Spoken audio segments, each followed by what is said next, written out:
ಇಡ್ಲಿ ಜೊತೆ ಸೂಪರ್ ಆಗಿರುವಂತಹ ಚಟ್ನಿ.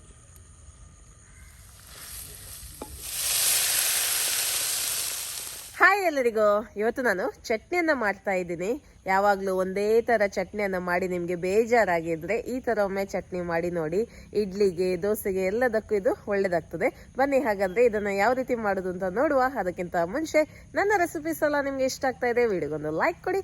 ಹಾಗೆ ವಿಡಿಯೋವನ್ನು ಫ್ರೆಂಡ್ಸ್ ಜೊತೆ, ಫ್ಯಾಮಿಲಿ ಜೊತೆ ಎಲ್ಲ ಶೇರ್ ಮಾಡಿ. ತೆಂಗಿನೆಣ್ಣೆ 1 ಟೇಬಲ್ ಚಮಚದಷ್ಟು,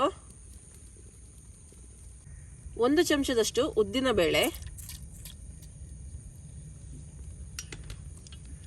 1 ಈರುಳ್ಳಿ,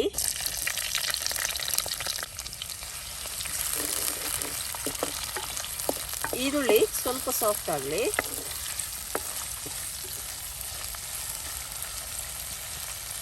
5 ಬ್ಯಾಡಗಿ ಮೆಣಸು, 3 ಬೆಳ್ಳುಳ್ಳಿ,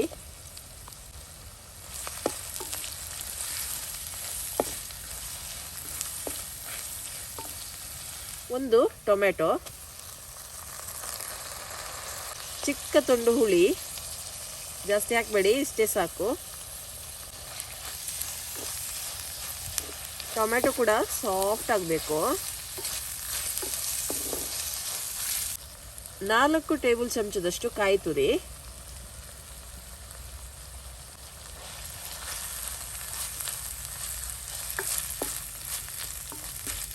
ಹಾಗೆ ಅರ್ಧ ಕಪ್ಪಷ್ಟು ಹುರಿಗಡಲೆ.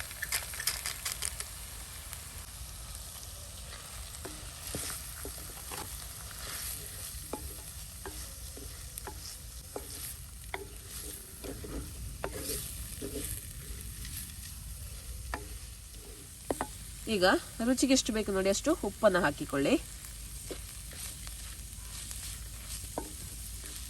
ಓಕೆ, ಇನ್ನು ಇದನ್ನು ತೆಗೆದು ಬಿಡುವ. ಇದು ಪೂರ್ತಿಯಾಗಿ ತಣ್ಣಗಾಗಲಿ. ತಣ್ಣಗಾದ ನಂತರ ಇದನ್ನು ಪೇಸ್ಟ್ ಮಾಡಿದರೆ ಇದು ಸ್ವಲ್ಪ ನೀರು ಹಾಕಿ. 1 ಟೇಬಲ್ ಚಮಚದಷ್ಟು ಎಣ್ಣೆ, 1 ಚಮಚದಷ್ಟು ಸಾಸಿವೆ, 1 ಚಮಚದಷ್ಟು ಉದ್ದಿನ ಬೇಳೆ, ಕರಿಬೇವಿನ ಸೊಪ್ಪು,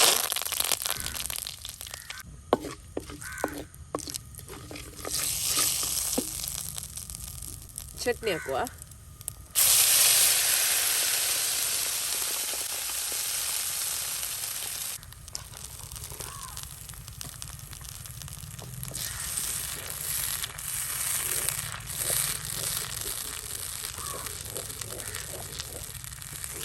ಓಕೆ, ಚಟ್ನಿ ರೆಡಿ ಆಗಿದೆ. ಇನ್ನು ಇದನ್ನು ಸರ್ವ್ ಮಾಡುವ. ನೋಡಿ, ಇಡ್ಲಿ ರೆಡಿ ಆಗಿದೆ. ಇಡ್ಲಿ ಜೊತೆ ಸೂಪರ್ ಆಗಿರುವಂತಹ ಚಟ್ನಿ.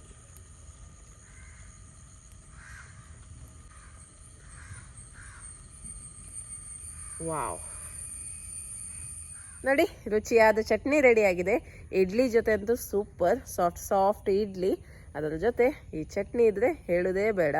ನೋಡಿ, ತುಂಬಾ ಚೆನ್ನಾಗಾಗುತ್ತೆ. ನೀವು ಕೂಡ ಇದನ್ನು ಒಮ್ಮೆ ಟ್ರೈ ಮಾಡಿ ನಿಮ್ಮ ಅಭಿಪ್ರಾಯವನ್ನು ನನಗೆ ತಿಳಿಸಿ. ಓಕೆ, ಬಾಯ್.